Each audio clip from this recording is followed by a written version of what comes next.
This is SelfWork, and I'm Dr. Margaret Rutherford. At SelfWork, we'll discuss psychological and emotional issues common in today's world and what to do about them. I'm Dr. Margaret, and SelfWork is a podcast dedicated to you taking just a few minutes today for your own self-work. Hi, and welcome to the 50th episode of SelfWork. I can't really believe it. It's been a great journey so far, so to speak. So I so appreciate you tuning in today. Today, I wanted to do another podcast on one of the topics I'm most passionate about, and that's a concept I call perfectly hidden depression. If you haven't heard me talk about it as of yet, there are several podcast episodes on it, 3, 4, 21, 30, and 31 so far. I wrote a post back in May of 2014, just my normal, ordinary posting, I thought. The title of the post was, "The Perfectly Hidden Depressed Person, Are You One?" Well, it went viral, at least what was viral for me on my side at that point. Almost 2,000 likes or shares. I remember thinking something was wrong with my laptop. I didn't know what was happening. But I have since researched and talked about depression and how it's different from perfectly hidden depression, meaning that there are people who are experiencing symptoms of depression, but have trained themselves or were trained to hide emotion, to way over compartmentalize pain, pretend it doesn't exist, or deny that it exists, better term than pretend, and that this way of life has become so normal, quote unquote, that the depression that lies underneath is never addressed. People don't even have words to express any kind of trauma or pain. These are men and women. In the podcast I mentioned, one of them is called 9 Paths to Perfectly Hidden Depression, and I talk about how this particular syndrome is created. So if you're interested, maybe you can catch up by listening to some of those podcasts. But one of the things that people have asked me is that it just feels like perfectly hidden depression is me. It's the way I do things. It's my personality. So today we're going to talk a little bit about personality assessment. There's several different ones. We'll mention a couple. And then I'll let you hear this question from a listener, and we'll talk about what makes perfectly hidden depression real. And then the email from a listener today on the same topic of perfectly hidden depression is from a man who found himself in my writing and wanted to thank me as well as give a couple of comments. So on this 50th episode of SelfWork, come along with me as we explore perfectly hidden depression.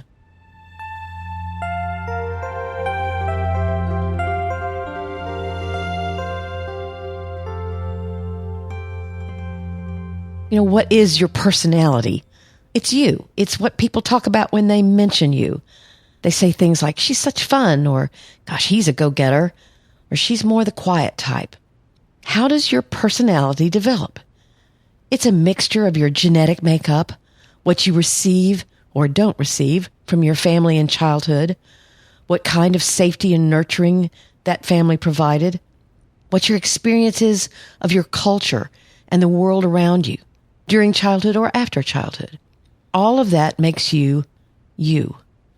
And we love to try to identify and understand what makes us tick. There are all kinds of tests that you can take to assess your personality, that you will get this description of who you are, or what makes you mad, what triggers you, what gives you stress. I've included a link in the show notes of the 10 most popular personality tests: the Enneagram, the Berkman, which I hear a lot of people take in corporations because it is about how you react to stress. So, of course, corporations are very interested in that. So you might want to take some of these and get a sense of how that particular inventory might describe you. But the most popular one is called the Myers-Briggs Personality Inventory. It's very easy to understand and kind of fun to look at your personality. I will note, however, that the Myers-Briggs test is not really very well validated empirically. but it is very popular. It's based on the work of an early psychiatrist named Carl Jung, Jung. So the Myers-Briggs evaluates 4 dimensions of psychological functioning: sensation, intuition, feeling, and thinking. The theory goes that each of us has a primary preference for one of those things: sensing, intuiting, feeling, and thinking. And that preference strongly influences how we see the world. For example, is your focus on your outer world or your inner world? That would indicate where you are on the extroversion-introversion spectrum. How do you like to process information? Is your focus on facts? What was that old show? Just the facts, ma'am? Or do you tend to interpret meaning to those facts? When you make decisions, do you tend to be very logical and consistent? Or do you consider more personal, unique circumstances when you're, again, trying to make a choice? And lastly, are you more decisive in your approach, or do you like to stay more open? You can handle more ambiguity. So as you answer these questions, you're given a score, and they describe you on 4 scales. Again, this is the Myers-Briggs. Introversion versus extroversion, sensing versus intuition, thinking versus feeling, and judging versus perceiving. So EISNTFJP, the first letters of all those. So you could be an ESTJ or an INFP or an ENFJ or an ISTP. And then the Myers-Briggs gives you a description of how you are likely to be described to make choices to live your life. It's kind of interesting. In graduate school, there were 9 of us in my class, and we took the Myers-Briggs and then tried to guess who was who. Who was the ESTJ or who was the ISTP. And everybody thought I was very extroverted, and that's how I would be assessed. But they were wrong. I'm actually more introverted. So this is an interesting discussion, but what does it have to do with what I've termed perfectly hidden depression?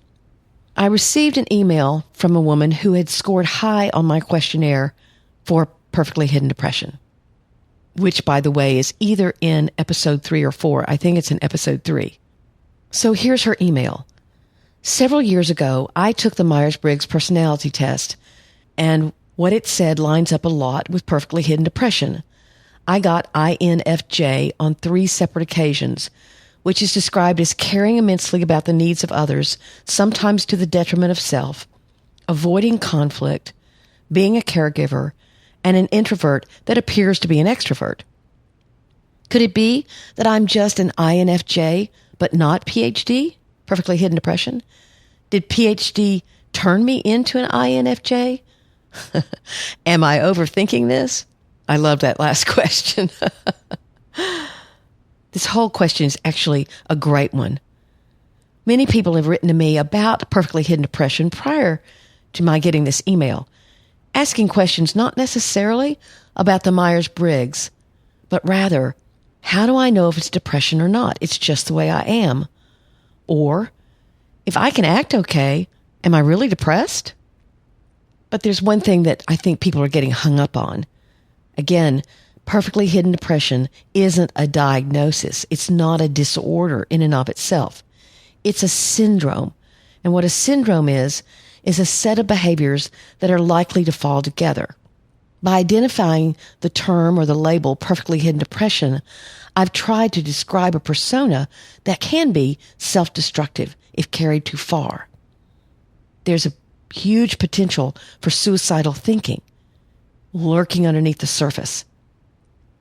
So you can call it a personality type, and perhaps someone who scores an INFJ shares basic characteristics of perfectly hidden depression.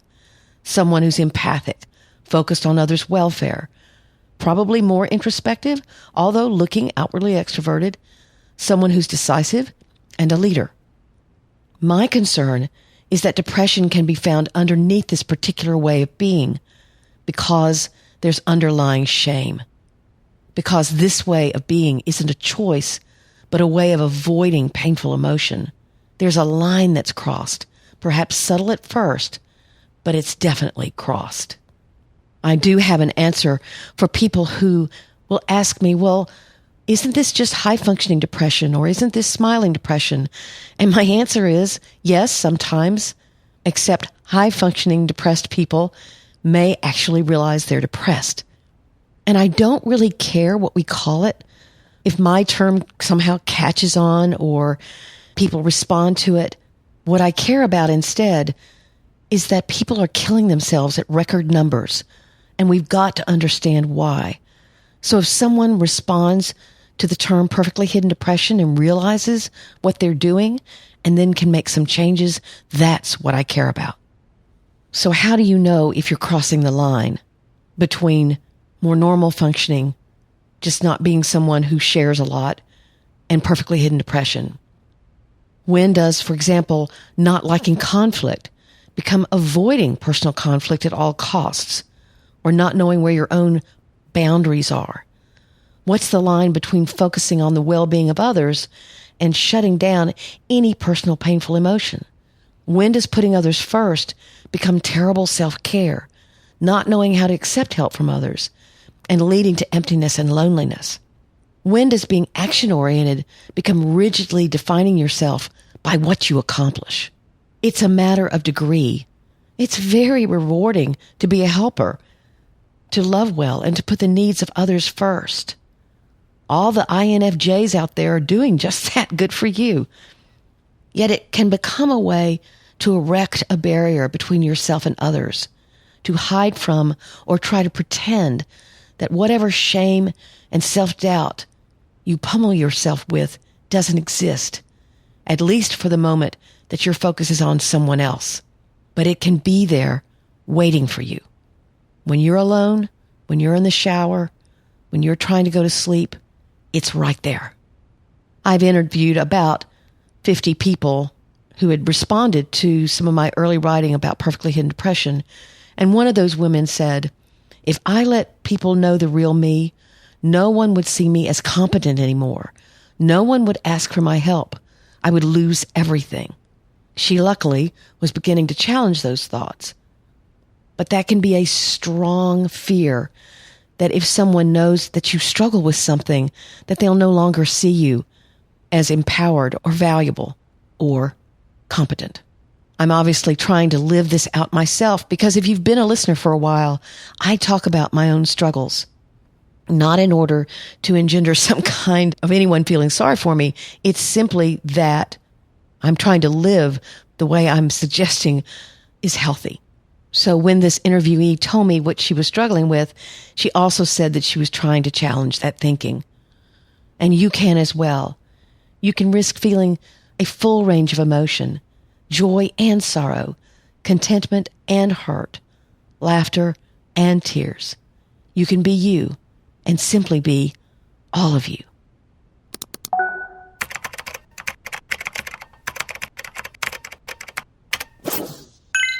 So today's email from a listener follows this very thinking on perfectly hidden depression. He says, I was completely stunned by your article on classic versus perfectly hidden depression. I lived the first half of my life with perfectly hidden depression, hidden so well that I elected a career as a clinical social worker. However, after several midlife events that triggered early childhood trauma, I completely fell apart. I am now on welfare due to my classic depression and PTSD, and some days I struggle to even get out of bed. It amazes me how hard I worked as an adolescent and young adult to thrive and do any and everything to hide my demons. It saddens me today that years of suppression led to an emotional implosion that I fear has damaged my chance of productive living, and I'm only 50 years old. I urge others to talk about their depression, identify symptoms and triggers early on in life. I believe if I had treated my emotions as a young adult, that I might be living a very successful life today. Thank you for your poignant insight. It's much appreciated. He uses the term suppression, which simply means that you push feelings away, actually even push them out of your consciousness. You suppress them. I was very touched by this email. I responded, your words are appreciated, and I'm glad that you found the article helpful. In fact, It's stories like yours that continue to motivate me to write. I wondered if you tried anything like EMDR as a treatment option, as I've found it very helpful in many cases. EMDR is eye movement desensitization and reprocessing therapy and involves something called bilateral stimulation. It's a very different kind of therapy, but it's been shown to be quite good with trauma. Also, there's a new treatment for depression that's resistant to other modes of treatment. It's called transcranial magnetic stimulation.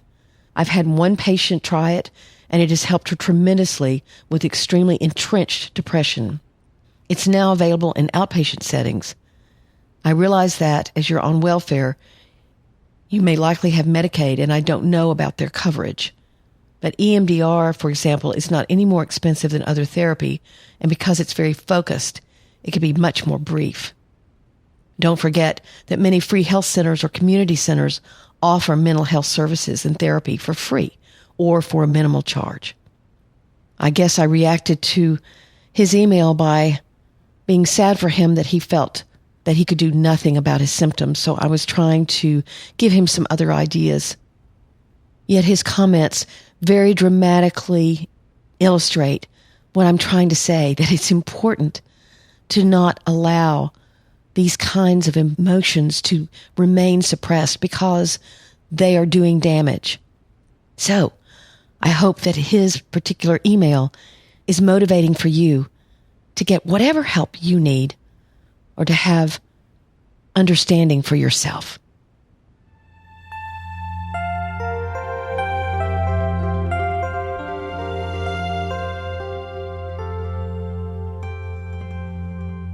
Thanks so much for joining me here today on SelfWork. We'll go for episode 51 next week. I'm excited about what the next 50 episodes hold. We're going to be starting interviews, both here in Northwest Arkansas, live interviews, and Skype interviews. And I've got so many people that I want to introduce you to who are doing great work in the field of mental health. You can email me at askdrmargaret at drmargaretrutherford.com. I will answer you, and your email will remain confidential. If you don't want it used on the air, just simply tell me and I won't use it. I certainly change everything up a great deal so no one's identity can be known.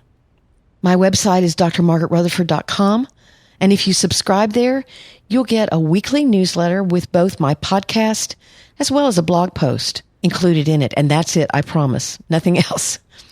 If you're looking for a stocking stuffer, I have a little gift book called Marriage is Not for Chickens. It's $9.95 on Amazon. It's based on a post that I wrote 2 or 3 years ago that was featured in the Huffington Post. It got 200,000 likes and 53,000 shares. It did pretty well. So I decided to turn it into a little gift book. To me, it's a perfect thank you to the person who is sharing their life with you or is about to share their life with you. And of course, I would love it if you subscribe here on the podcast. That really lets me know that people are looking forward to whatever is next. I do try to diversify these podcasts pretty much. So if this particular episode doesn't float your boat, maybe the next one will. And certainly you can email what you'd like to hear about. Some of my podcasts have been based on that kind of feedback from listeners. So thank you today for listening. Take very good care. I'm Dr. Margaret, and you've been listening to SelfWork.